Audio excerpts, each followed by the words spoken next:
थी। हमारा कुफर यहीं से शुरू हो जाता है कि हमारा पूरा तालीमी निज़ाम पूरी अवाम को मुलाजमत के लिए तैयार करता है। हमको बचपन से ही हम जैसे ही दूसरे इंसानों की नौकरी की तरगीब दी जाती है। बिस्मिल्लाहिर्रहमानिर्रहीम, अऊज़ु बिल्लाहि मिनश्शैतानिर्रजीम। आज हम बात करेंगे अल्लाह का बंदा कौन होता है। वो होता है जो सिर्फ अल्लाह के लिए काम करता है। बंदा जिसको अरबी जुबान में अबद कहते हैं और उसी लफ्ज से इबादत बना है। हमारे यहाँ बहुत जू मायनी और महदूद तर्जुमा राइज है। हम अबद का सिर्फ एक पहलू देखते हैं, वो पहलू है पूजा परस्तिश या नमाज का पढ़। दर हकीकत अरबी में अबद बहुत जामे लफ्ज, अबद से ही इबादत है।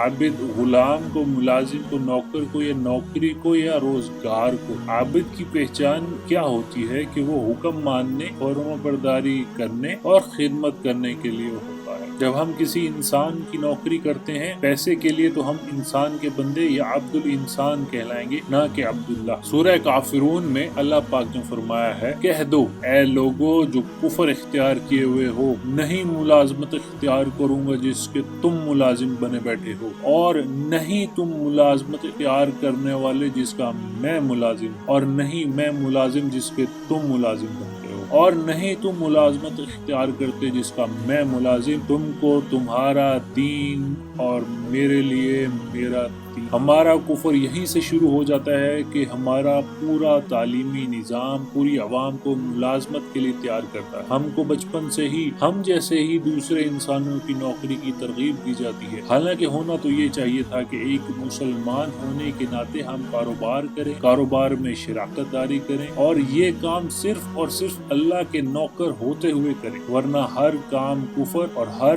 नौकरी शिर्क बन जाए। सवाल ये पैदा होता है कि हम कैसे अल्लाह की नौकरी या मुलाजमत इख्तियार कर सकते हैं। तो जनाब उसके लिए रसूलुल्लाह की सुन्नत देखिए। उन्होंने अल्लाह के ब्रांड का काम का आगाज दारे अरकम से किया, लोगों के लिए मुफ्त तालीम का इंतजाम किया, लोगों को इक़रा बिस्मि रब्बिकल्लज़ी खलक सिखाया, जिसके मायने अपने रब के ब्रांड के लिए पढ़ो जिसने हम सबको पैदा किया। यानी वो तालीम जो उनको कारोबार सिखाए, जो उनको हुनर सिखाए, ताकि वो अपने कारोबार को शुरू कर सके। एक दूसरे इंसान की मुलाजमत इंसान को डरपोक बनाती है, जबकि अपना काम इंसान में खुद एतमादी पैदा करता है। और जब अपना काम अपना कारोबार उस रब के ब्रांड के लिए हो तो मालिक की रजा भी शामिल हो जाती है। इंसान लालच छोड़कर खिदमत की तरफ आता है। मुनाफे की तमन्ना इंसान से छूट कर अपने रब से लग जाती है, जो उसको एक के बदले 700 करके वापस लौटाता है। सूरह अल बकरा आयत 261। अल्लाह का ये ब्रांड, ये इदारा, ये इसम आसमान से बनकर नहीं आना। इसके लिए हमको जद्दोजहद करना पड़ेगी, जैसे हमारे प्यारे नबी मोहम्मद सल्लल्लाहु अलैहि वसल्लम को करनी पड़ी थी। ये ब्रांड हमें अल्लाह से करीब और शिर्क और कुफर से दूर कर रहे, वरना हम सारी उम्र गुलाम इब्ने गुलाम बनकर गुजार दे। आइए तमाम झूठे खुदाओं का इनकार करें और अपने सच्चे रब की मुलाजमत तैयार करें। अल्लाह हम सबका हामी और नासिर हो। शुक्रिया वस्सलाम।